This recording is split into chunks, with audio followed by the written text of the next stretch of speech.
Namaku Akbar. Bisa dibilang, aku adalah seorang wirausahawan. Usahaku ini memang sudah aku tekuni sejak lama. Dari awalnya cuma sendiri, sampai sekarang ya alhamdulillah aku sudah mempunyai tim dan karyawan. Dan malam ini, yang akan kuceritakan adalah sebuah pengalaman seram yang kualami di kontrakan tempat usahaku. Aku mempunyai tim sebanyak 5 orang. Dan akhir bulan lalu seperti biasa, kami melakukan stack of name yang memang sudah menjadi kebiasaan, di mana kami pasti lembur, bahkan menginap di tempat kerja. Bahkan saking seringnya kami menginap di sana, kontrakan kerja kami ini kami juga sering sebut dengan base camp.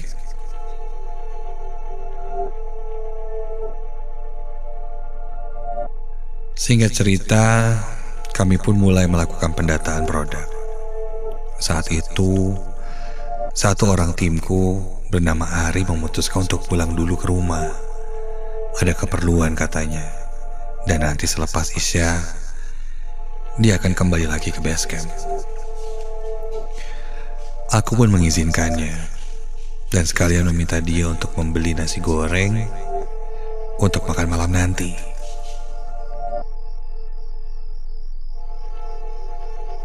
Waktu pun berlalu. Ketika itu, malam sudah tiba. Saat kami sedang melakukan stock of name, aku mendengar ada yang mengetuk pintu depan. Mungkin itu Ari. Dan benar saja ketika dibuka, Ari sudah datang kembali sambil membawa nasi goreng. Karena nasi gorengnya sudah datang, kami pun akhirnya memutuskan untuk istirahat sejenak sambil makan, sebelum nanti melanjutkan stock of name kami. Selesai istirahat dan makan, kami pun lanjut bekerja hingga kurang lebih sekitar jam 11 malam. Pekerjaan kami selesai. Setelah selesai pekerjaan itu, aku mengajak timku untuk segera beristirahat dan menginap saja di base camp. Base camp atau kontrakan yang kami tempati ini ada 3 lantai. Lantai pertama atau lantai 1 untuk kegiatan produksi. Ada lantai 2 kamar untuk beristirahat, dan di lantai 3 ada gudang, sekaligus tempat biasa kami istirahat bekerja jika di siang hari. Setelah menyelesaikan semuanya, kami pun beranjak naik ke lantai 2 untuk segera istirahat. Karena memang kondisi sudah sangat lelah.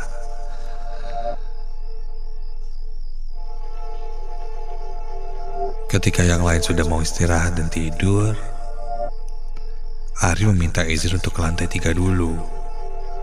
Katanya dia mau mengambil sesuatu di gudang.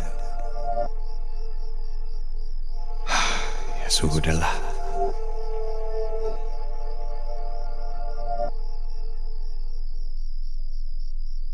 Karena sudah cukup lelah, aku pun merebahkan badanku di atas tempat tidur. Sebelum tidur aku sempat memainkan handphone, melihat-lihat Instagram, sambil memasang alarm juga. Dan ketika aku cek handphone, ada pesan WhatsApp yang ternyata belum kubaca beberapa.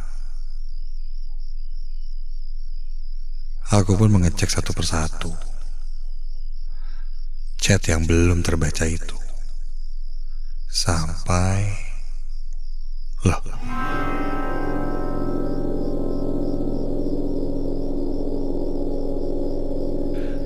ada satu pesan yang datangnya dari Ari. Iya, Ari mengirimkan pesan pada aku jam 5 sore tadi. Dan ketika ku baca isi pesannya, isi pesannya Ari adalah, Kang Akbar, maaf saya nggak bisa datang ke base camp lagi. Soalnya ada keperluan keluarga yang sangat mendadak. Terima kasih. Lah, membaca pesan itu, aku jadi bingung.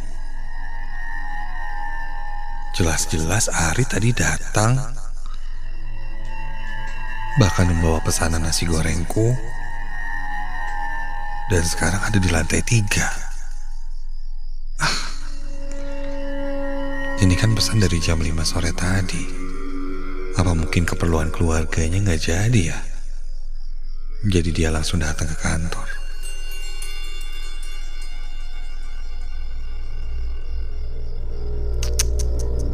Sudahlah. Aku masih coba berpikir positif. Untuk memastikan, aku pun bertanya pada temanku yang masih belum tidur saat itu. Kata temanku, balas aja. Coba tanyain sekarang lagi ada di mana. Aku pun menanyakan pada Ari, sekarang lagi ada di mana. Namun belum ada balasan. Teman-teman yang lain menganggap mungkin Ari sedang iseng. Itu akal-akalan dia saja, tidak mau balik lagi. Dan teman-teman yang lain pun malah memberi ide padaku untuk iseng balik padanya.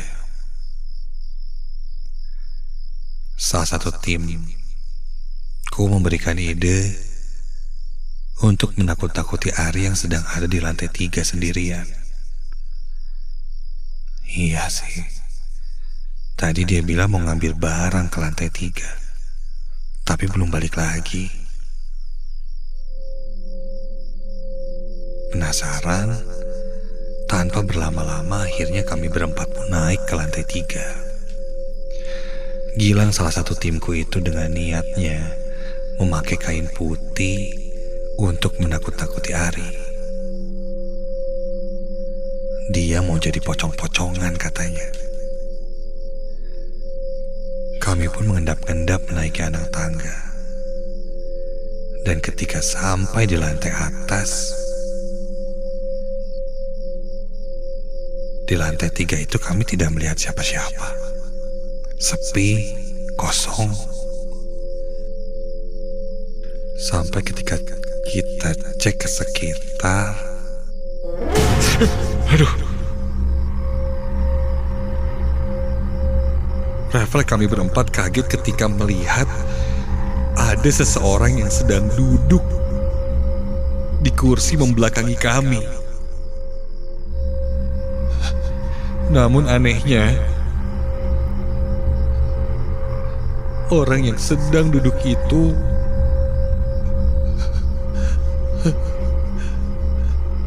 terbalut kain kafan lusuh. Iya, yang membentuk seperti pocong. Sontak kami pun terperanjat kaget dan perlahan langsung lari turun dari lantai 3.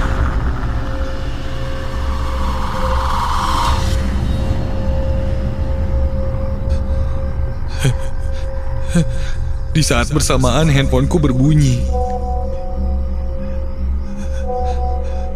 Dan ketika ku lihat ternyata itu balasan pesan dari Ari. Ketika ku buka pesannya, Ari mengirimkan foto bahwa dia sedang berada di rumah. Kami berempat tuh mulai merasakan ketakutan seketika bulu kuduk berdiri. Jika yang tadi bukan Ari, lalu yang membawakan kami makanan dan naik ke lantai 3 itu siapa? Dan yang sedang duduk di kursi lantai 3 itu siapa?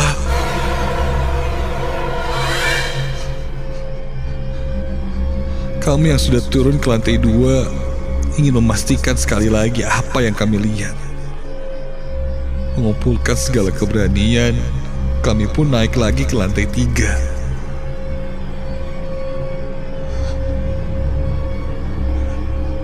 Dan ketika kita lihat, sosok itu sudah hilang. Di kursi itu tidak ada yang duduk.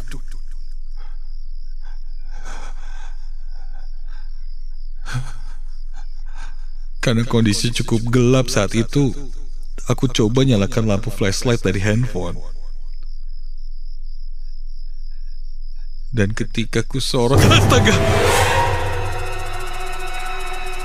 Di sudut ruangan lantai 3 itu berdiri satu sosok pocong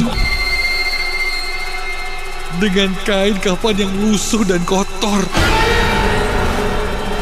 Mukanya hitam pekat seperti terbakar. Terdengar suara menggeram sangat menyeramkan.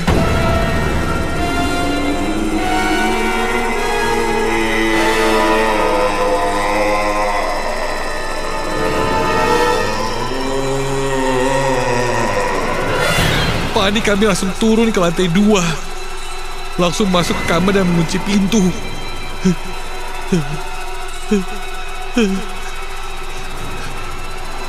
Kami semua ketakutan dan panik sampai terdengar ada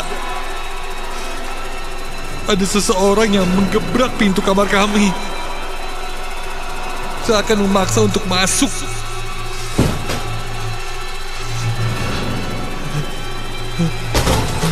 Sepertinya sosok pocong itu menabrakkan dirinya ke pintu dan berusaha untuk masuk.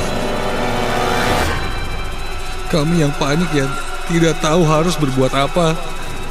Hanya menutup telinga, mata, dan berdoa di dalam hati.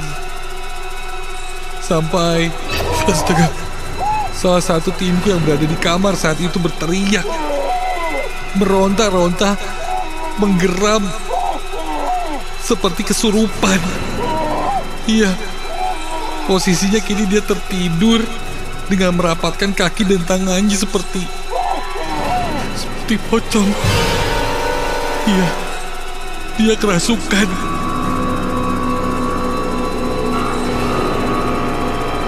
Aku pun yang panik mencoba menyadarkannya, tapi nihil. Aku benar-benar tidak tahu apa yang harus kulakukan. Temanku yang kerasukan pocong itu berteriak-teriak. Dan terdengar olehku, dia ingin dikeluarkan. Berkali-kali ku dengar dia ingin dikeluarkan.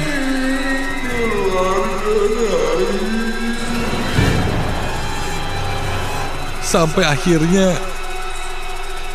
Gilang pun mengeluarkan sesuatu dari dompetnya, sebuah bungkusan kecil yang kulihat seperti sebuah tali berwarna putih.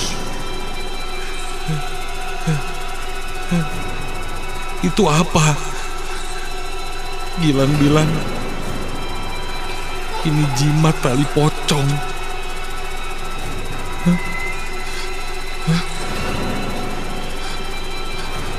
Gilang langsung menelepon orang tuanya dan menceritakan kejadian yang dialami.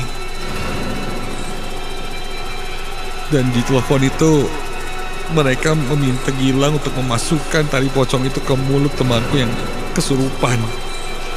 Dan setelah dimasukkan ke mulutnya,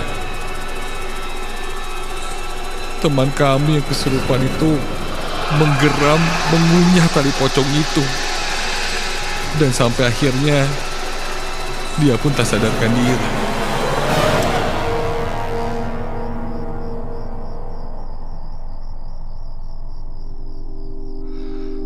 Setelah tersadar beberapa saat kemudian, tali pocong yang dikunyahnya itu pun hilang dari mulutnya entah kemana. Dan ketika itu sudah menunjukkan jam 3 pagi. Aku bertanya kenapa temanku Gilang itu sampai mempunyai hal seperti itu. Gilang pun mengakui bahwa 2 hari yang lalu dia pulang ke rumah orang tuanya dan dibekali jimat. Jimatnya itu berupa tali pocong. Katanya jimat itu akan membuat dirinya kebal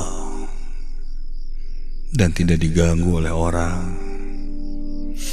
Dan apalah itu, aku pun sudah tidak pedulikan lagi. Singkat cerita, setelah azan subuh, kami pun segera pulang ke rumah masing-masing. Dan keesokan harinya kami semua jatuh sakit.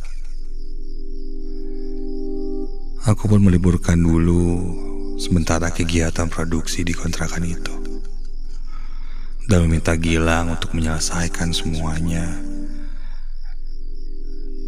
Jika perlu, tidak perlu ada lagi jimat-jimat seperti itu. Karena mungkin hal itu yang membuat kami diganggu. Yang jelas, itu mungkin jadi sosok yang paling tidak mau aku temui lagi.